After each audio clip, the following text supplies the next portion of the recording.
For 22 years, Jane lived a quiet, humble life, renting a modest house, waking up at 3 a.m. every morning to sell vegetables at the local market.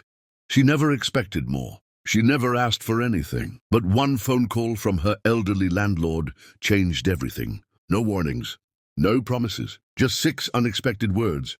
"I'm leaving the house to you." What made a quiet millionaire give his home and his fortune to a woman he barely knew? Welcome to TNM Incredible Story. Let's uncover what really happened. At precisely 3 a.m. every morning, an old plastic alarm clock with faded blue digits screamed into the darkness of a modest, 2-bedroom house in St Albans, a working-class suburb on the northwestern edge of Melbourne. It was a sound that Jane Sayner had grown used to, or maybe not used to, just resigned to. It was a ritual older than memory, the shrill tone that pulled her out of shallow sleep, the silence of a world still buried under night, and the soft shuffle of her slippers across the cold tiles of the kitchen floor. Jane, now 76, had followed this routine for years, decades even. It wasn't glamorous or noble. It was simply what had to be done. She worked at a fruit and vegetable stall in the local market, a job she had picked up long ago when things were tight, and never quite let go of, even as her body stiffened and her knees protested more loudly each season. The pay was just enough. The work was honest. The hours were brutal, but it was hers. She filled the kettle, clicked the switch, and watched the steam start to curl against the window. The same kettle, the same cup with a crack down the side, the same small splash of milk from the same dented bottle. It wasn't a life of variety, but it was a life. She sipped in silence and watched the shadows lengthen along the linoleum. Outside, the neighborhood slept. Inside, Jane was already dressed, in a faded coat and canvas shoes with soles that had walked 1,000 mornings. There was no one to tell her to slow down, no one to ask if she needed help. She was a one-woman operation, and she preferred it that way, or so she told herself. Jane had been living in the same small house on Buckley Street since 1998.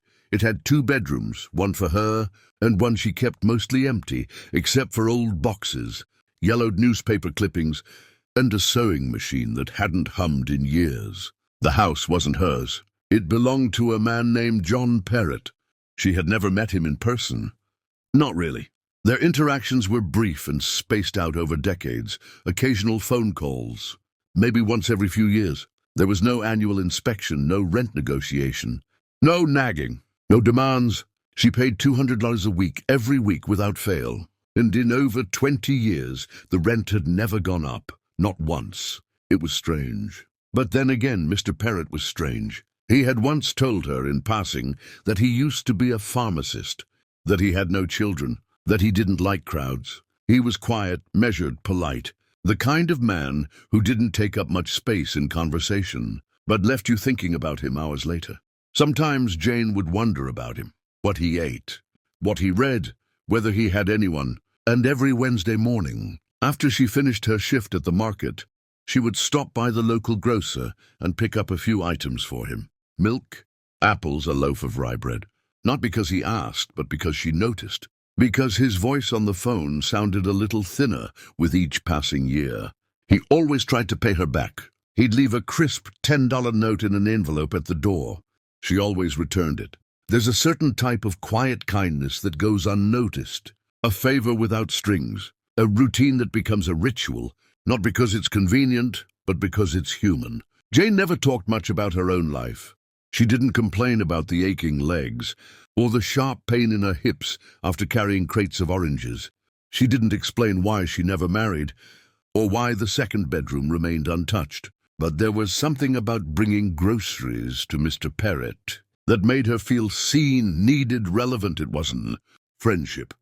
Not exactly, but it was something close. Something that lives in the space between 2 people who don't ask too many questions, but still look out for one another. Sometimes he'd call just to ask how the markets were. Sometimes she'd leave a flower from her garden tucked between the plastic bags. It wasn't much, but it was something. The house Jane lived in was humble. Brick walls tinged with moss, a sagging fence at the back, and a lemon tree that hadn't borne fruit in years. but she cared for it like it was her own. Each Saturday, she swept the front path and trimmed the edges of the lawn. She patched up a leaking gutter last spring with her own hands, even though the ladder shook with every step she climbed. When the hot water system broke, she fixed it not because she had to, but because she didn't want to trouble anyone. To Jane, troubling someone was worse than the trouble itself. Inside, the wallpaper was faded and peeling at the corners, but she had never dared to change it. It felt like crossing a boundary, even if John had never said a word about the decor. The home had always been his. She was just the caretaker. Yet over time, something shifted. Jane had started to feel more rooted. The kitchen windowsill was lined with her tiny pots of basil and mint. The hallway held a painting she'd rescued from a second-hand store. The old bookshelf in the corner now bowed under the weight of mystery novels she read during stormy nights. It wasn't much, but it made her feel like she belonged somewhere for once. Still, each month, she prepared the rent on the same day, cash only. She would place it in an envelope with neat handwriting and slip it into the mail slot of Mr. Perrett's post office box. No receipts were ever exchanged, just quiet trust. In a way, that house was the longest commitment Jane had ever had. Not a relationship, not a job, not a family heirloom. Just four walls, a roof, and the distant presence of a man she'd never really known. It was a Wednesday in late February when Jane noticed something unusual. She had just returned from the market, bags of produce still weighing down her arms, when she realized that John's usual envelope hadn't been waiting at the door. It didn't concern her at first. Perhaps he had forgotten, or had a visitor, or simply fallen asleep again, as older people sometimes did. She left the groceries by his door anyway. Milk, apples, bread, and a small bunch of daisies from her garden. But the envelope wasn't there the next week either, nor the week after. She tried calling the number he used to reach her from, but it rang into silence. A part of her didn't want to interfere. Another part, the one that had carried groceries and remembered his favorite brand of marmalade, began to worry. She walked to his house one morning, standing awkwardly at the gate, unsure if she should knock. The curtains were drawn, no car in the driveway, everything still. But she turned and walked home, heart heavy, unsure whether she'd crossed a line simply by caring. That night, sleep didn't come easy. The alarm rang at 3:00 a.m. as it always did. But for the first time in many years, Jane sat on the edge of her bed a little longer, staring at the floor in the dark, asking a question that didn't have an answer. What happens when the routine ends and no one notices but you? To most, he was just a name on a lease. But to those who looked closer, John Perrett was a man who carried his history like a carefully folded letter, worn, private, and full of stories never spoken aloud. John Perrett had always been a quiet man, not out of shyness but preference. He found noise exhausting, gatherings pointless, and small talk a kind of thievery. He did not dislike people. He just understood them from afar, in the same way one observes birds through a window, appreciative, but not needing to get closer. His house on the edge of St Albans was not much different from Jane's. A low, square building with a slanted roof and a rusting mailbox. There were no lawn ornaments, no wind chimes, no loud signs of life, only a thick curtain drawn against the sun, a faint scent of Earl Grey and old medicine, and a stack of mail that often went unread. To his neighbors, he was the man who never waved. To the bank, he was a long-standing account number. To the world, he was invisible. But that wasn't always the case. In his youth, John had been a pharmacist, a man of white coats and quiet corners. He ran a small shop in Footscray, where he knew every customer by name, and sometimes by the medicine they took more than the voice they used. He wasn't ambitious, not in the usual way. He didn't seek to expand, to franchise, to conquer his corner of the city with neon signs or discount flyers. What he wanted was simpler, to help, to heal, and to live without owing or being owed. Then came the illness. He was in his early 40s when his kidneys began to fail. Quietly, of course. At first it was just fatigue. Then the color drained from his face. Then the weight dropped off him in handfuls. He kept working until he couldn't, and even then, he tried to keep the shop running from a stool behind the register. until the shaking got so bad he could no longer count pills without spilling them. The transplant saved him, a gift from someone he never knew, a second chance from a stranger whose name he would never learn. For John, it was not just a medical event, it was a philosophical wound. Why had he been spared? He didn't become religious, didn't start preaching or joining groups. He just changed. The shop was sold. The city kept moving, and John retreated into his quiet life, not out of fear, but out of reverence. Over the next 20 years, John did something unexpected with his quiet life. He became, by slow and steady increments, a wealthy man. Not through luck or inheritance or some spectacular business gamble. He bought properties one by one when no one was looking. He did his research. He walked neighborhoods. He looked for homes that were modest, tucked away, unassuming, just like him. And then he rented them out to people who seemed like they needed a break, like Jane. He never raised the rent, never pushed for contracts or inspections. He didn't care for returns or yield percentages. His investments weren't financial. They were personal. They were stories he was silently choosing to be part of. He liked the idea of being invisible yet making a difference, a man who gave without asking, a shadow that held the door open even if no one saw him leave. John never told Jane how much he appreciated her. He didn't have the words for that. Or rather, he had the words, but never the right moment. Instead, he noticed how she swept the front of the house even when it wasn't her mess. He saw the way she wrapped the groceries in paper when it rained. He heard the way her voice softened when she asked if he needed anything extra. When his health began to falter again in late 2019, he started preparing. His affairs were simple. No children. No close family. A few distant cousins he hadn't seen in over 30 years. His will was short but deliberate. A large donation to the hospital that once saved his life. One home for a woman he had never met, but had always paid on time. And another home for Jane, not because she asked, but because for 20 years she had chosen to be kind. And that, John believed, was worth more than any transaction. In early 2020, while the world was bracing for something it couldn't yet see, John made a call. It was just after 6 a.m. Jane had just returned home from the market. The phone rang, and she picked it up with a damp tea towel still in her hands. "Hello, Jane, it's John, your landlord." "Oh, hello, Mr. Parrott, everything all right?" There was a pause. "A long one. I've got my solicitor here with me. Just need your full legal name for something." Jane blinked. "My full name?" "Yes, I'm leaving the house to you, this house, after I'm gone." The tea towel dropped to the floor. "Pardon?" "I'm leaving it to you, Jane." The line was quiet for a moment, just the faint sound of birdsong. Through the open window, Jane opened her mouth to speak, but nothing came out, and John, as always, said no more than he needed to. It's not every day someone gives you a house, and when they do, it's not really the walls or the roof that shake you. It's what they saw in you, that you never thought anyone noticed. The call had ended almost as quickly as it began. John's voice had faded into silence and the dial tone returned. But for Jane, the world didn't quite resume. Not right away. She stood in her tiny kitchen, the air still warm from the kettle, her fingers still damp from the dishwater. The words echoed in her ears like something imagined, something invented by the part of her mind that sometimes drifted away when the days grew too long and the nights too quiet. "I'm leaving the house to you, Jane." How do you process a sentence like that? Jane had lived her entire life on the edges of certainty, never rich, never secure, always careful. The idea of owning a house, this house, felt absurd, like a child being handed the keys to a ship.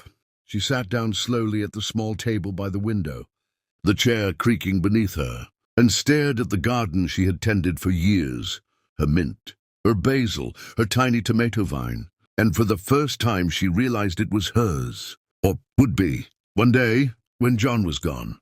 The warmth of the gift curled around her heart, and then the grief began to settle beside it. In the days that followed, there was no follow-up call, no paperwork delivered, no lawyer knocking on her door, just silence. Jane kept working. She still rose at 3 a.m., still packed crates of oranges and polished apples at the market. But something had shifted in her movements, something softer, slower. She found herself looking up more often, watching the morning light as it cracked through the clouds. She took more time wrapping produce for older customers, making sure the corners of the paper were folded just right. She didn't rush anymore. Not in the same way. When she passed John's house, she paused longer at the gate. She never knocked, just stood for a moment, adjusting the collar of her coat before moving on. And still, no envelope, no return gesture, just silence and the weight of something unsaid. Then one morning after her shift, she arrived home to find a letter tucked in her mailbox. It was from the solicitor. The envelope was heavier than it looked. Inside was a formal letter, printed on thick cream paper, with words that felt too official for a woman who had never owned more than what she could carry. It confirmed everything. John Perrette had passed away, quietly. No funeral had been announced, no obituary in the paper, just the gentle settling of an era into the past. In his will he left her the house, free and clear. There were no stipulations, no hidden terms, only a sentence written in his own hand, added beneath the legal text. She took care of it like it was her own. She made it feel alive. Jane folded the letter slowly, her hands trembling. For a moment she didn't cry. She just sat very still, the way one does when thunder has passed. But the world hasn't remembered how to breathe yet. Then she rose, and she wept. Not for the house, not even for the man she barely knew, but for the simple, devastating realization that all this time, when she thought no, one was watching, someone was. Spring came late that year, but when it did, the lemon tree in the backyard, bare and stubborn for over a decade, suddenly bloomed. Pale yellow blossoms clung to the branches, hesitant and new. Jane stood beneath it one morning with a cup of tea and laughed through tears. It felt like a wink from the universe, like something old had cracked open, just enough to let something new inside. She started gardening more, not just the pots, but the whole yard. She repainted the back fence, bought seeds she couldn't pronounce, dug until her knees ached and her gloves wore thin. The house had never been hers, and now that it was, she wanted it to know she belonged to it too. Inside, she moved furniture for the first time in years. Not much, just enough to breathe. She opened the windows, let the world in. And then, one morning, Jane turned off the 3 a.m. alarm clock for good. It was almost ceremonial, the way her finger hovered above the plastic button, the faint breath she took before pressing it. The silence afterward was deafening, beautiful, terrifying. She didn't stop working entirely, not right away. But she allowed herself slower mornings, coffee on the porch, a book in hand, the sun warming her slippers. And when neighbors passed, she smiled now, waved sometimes. Word of John's will began to spread quietly, like good gossip wrapped in reverence. People began to share stories of rent he'd forgiven, groceries he'd left on someone's doorstep, a medical bill mysteriously covered. He had given so much, and in return asked for nothing, just kindness, just dignity, just to be remembered as someone who noticed. And Jane, now sitting on the steps of her own home, promised she would remember him every day, not because of the house, but because of the way he made her feel. Sane, valued, loved even in the quiet way some people love, with actions instead of words, with gifts instead of declarations. Some houses are just places. Others become echoes of the people who once whispered kindness inside them. Jane had inherited more than brick and mortar. She had inherited the quiet legacy of a man who chose to see her. The first few weeks after the lawyer's letter passed in a haze of unfamiliar choices, Jane, now the legal owner of the home she'd rented for 22 years, moved through the house with a mixture of reverence and hesitation. She had always been careful not to leave many marks, not to claim what wasn't hers. But now, every creaking floorboard and chipped tile spoke differently. She took her time rearranging the space, not renovating. She couldn't bring herself to do anything that would erase the quiet history held in its walls, but adapting, one piece at a time. She bought a new kettle, not because the old one was broken, but because this time she wanted to choose something for herself. A soft blue ceramic pot that hissed gently instead of shrieking. She swapped the thin curtains in the bedroom for heavier ones, finally giving herself the luxury of sleeping in past sunrise. She even moved the small bookshelf from the hallway to the living room, where she could see her novels more easily. Agatha Christie now lived next to Jane, heir and a yellowed copy of The Secret Garden. She'd read at 13 and never quite forgotten. There was no rush. For once in her life there was time, and in the slow rearranging of her home, Jane began to feel herself change too. The woman who always had one foot out the door, one eye on the rent, now stood firmly in her own skin. And yet something tugged at her, a restlessness, soft but persistent, as if the house, now hers, was asking, "What will you do with me?" There was one room in the house Jane had never used, the spare bedroom. For 2 decades, it had been a catch-all for extra linens, old coats, and an iron she hadn't touched since the 90s. But now, standing in its doorway, with sunlight striping the wooden floor, Jane felt a nudge she couldn't ignore. She opened the window, dusted the shelves, cleared the closet, and then slowly she began to imagine. It started with a conversation at the market. A young woman, barely 20, with tired eyes and a baby balanced on her hip, asked if there were any part-time shifts. Jane had none to offer, but they talked. And in that brief moment of honesty, the girl confessed she'd just moved into a shelter. Her partner was gone. The baby was sick. Rent was out of reach. Jane went home that afternoon with heavy arms and a heavier heart. That night, she lay awake staring at the ceiling, thinking of the girl, of herself 20 years ago, of John and what he had done without asking for anything back. By morning, the idea had taken root. The spare room wouldn't be spare anymore. Jane didn't want to run a charity. She wasn't trying to change the world. She had no money to fund something official, but she had a room, a safe, warm, clean room. And sometimes that was enough to start with. She began asking questions quietly, carefully, at the market, the library, the church. Not all stories were true. Not all intentions were pure. But Jane had always been a good reader of character. Years of watching people buy apples told her more than most social workers ever saw. The first guest was an older woman named Marie, widowed, recently evicted. Too proud to ask for help, but too tired to pretend she didn't need it. Jane offered the room with no contract, no conditions. Marie stayed for 5 weeks. They drank tea every night by the lemon tree, watching it bloom as if it had been waiting for company. When Marie left, she left behind a small vase of violets and a thank you card with only 4 words. "You reminded me again." The room remained ready after that. Not always full, not always needed, but always available. And soon, people began to whisper about the woman in St Albans who had a room with no strings, who remembered what it was like to struggle, who offered warmth without questions, just like someone once did for her.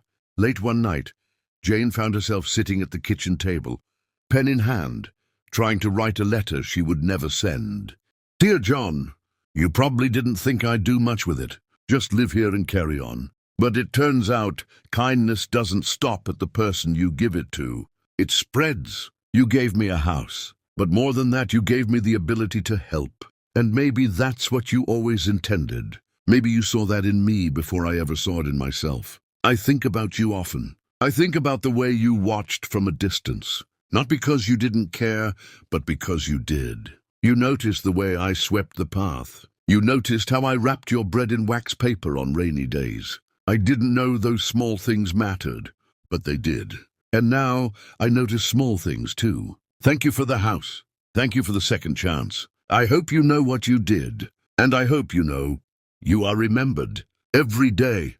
She folded the letter and placed it in a drawer, next to the solicitor's papers and her own will, which she had recently revised. Because someday someone else would need this home, and she wanted it ready.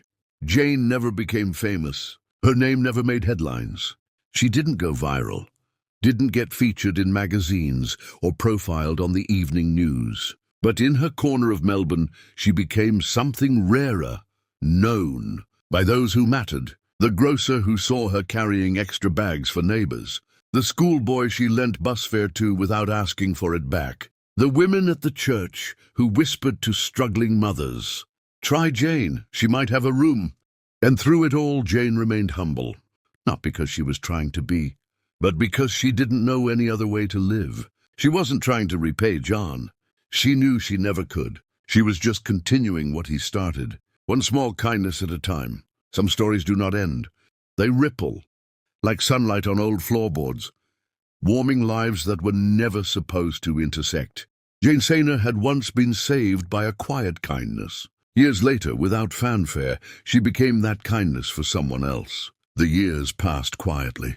Jane aged in rhythm with the house. The lemon tree bloomed and withered in its annual circle. The market slowed its pace, and the neighborhood changed in small, imperceptible ways. She still rose early, though no alarm clock woke her. She still walked to the market some mornings, though not to work, just to browse, to chat, to pick fruit the way she always had, weighing not just the produce, but the person who handed it to her. The room in the back was still in use, sometimes occupied, sometimes not. Over the years, 7 women had passed through that space. Some stayed weeks, others months. Each one came with their own kind of brokenness, and left with something quiet, stitched back together. Jane never asked for anything in return. She didn't need to, because she knew now what John had known all along. The reward is in the remembering. And in that house, no one was ever forgotten. It was a Tuesday morning, crisp and gold, when Jane noticed someone standing at the front gate. She was young, maybe late 20s, worn jeans, a small backpack slung over one shoulder. Her arms were wrapped around herself, not from the cold, but from habit. Jane recognized the posture. She knew the signs of someone holding their whole life together with threadbare threads. She stepped out slowly. "Can I help you, love?" she asked. The girl turned. Her eyes were red but not angry, just tired. Behind her, the world looked too fast, too loud, too indifferent. I heard you might have a room," the girl said. Jane smiled softly. "Tell me your name first." "Lena," she replied, almost ashamed. Jane opened the gate, and in that simple motion, history quietly repeated itself, not as a copy, but as continuation. Months passed. Lena stayed. She helped Jane with groceries. They cooked together in the evenings, simple meals but good ones. Sometimes they didn't talk at all, just sat near the fire, the kind of silence that says, "You are not alone anymore." But Jane was growing tired in a new way, a deep, honest tiredness that didn't come from work or worry. It came from living well and knowing when to rest. One morning, Lena woke to find a note on the kitchen table. It was Jane's handwriting. And it wasn't a goodbye, not exactly. "My dearest Lena, if you're reading this, then I'm no longer where you left me, but I'm still here. This house is yours now." "Yes, yours. The papers are with the solicitor. You don't have to do anything but say yes. I want you to stay as long as you need, or forever if that's what your heart desires. I didn't choose you because you were perfect. I chose you because you reminded me of me, and because someone once chose me too. He gave me this house when I had nothing. No warning, no explanation, just a gift. I never got to repay him, not directly. But I tried in my own way. I tried to listen like he did, to notice like he did. Now it's your turn, not to give the house away, that will come in time, but to live in it and let it change you the way it changed me. There's no right way to carry a legacy, Lena. Just carry it kindly, and when the time feels right, pass it on. All my love, Jane." Lena stayed in the house. She didn't change much. She couldn't. Every corner was saturated in memory. But she added small things. A framed photo of Jane by the lemon tree. A hand-drawn welcome sign above the spare room. A tea kettle shaped like a duck that Jane would have laughed at.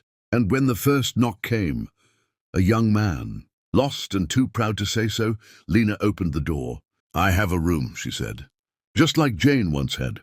Years later, no one remembers exactly how long the house has been offering shelter. No plaque marks it. No organization funds it. No social media posts proclaim its impact. But people know. The old woman down the street, who got groceries left on her step when her pension ran out. The teenager who found a coat on her porch during winter. The quiet man who stayed for 3 weeks and left with a job.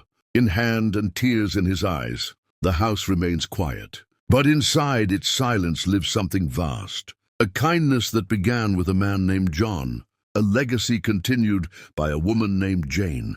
And now, held in the hands of someone who once thought she had nothing, and now understands she has everything. Some gifts don't come wrapped. Some heroes don't speak loudly. And some homes don't just shelter, they remember. And in remembering, they heal. If this story touched your heart, don't keep it to yourself. Leave a comment. Tell us what part moved you most. Or share a quiet act of kindness you'll never forget. Subscribe to TNM Incredible Stories for more true stories that remind us. Even the smallest gesture can echo for a lifetime. Like if you believe the world needs more people like John and Jane. Share this video with someone who needs to believe in goodness again. Because sometimes the softest voices carry the greatest legacies.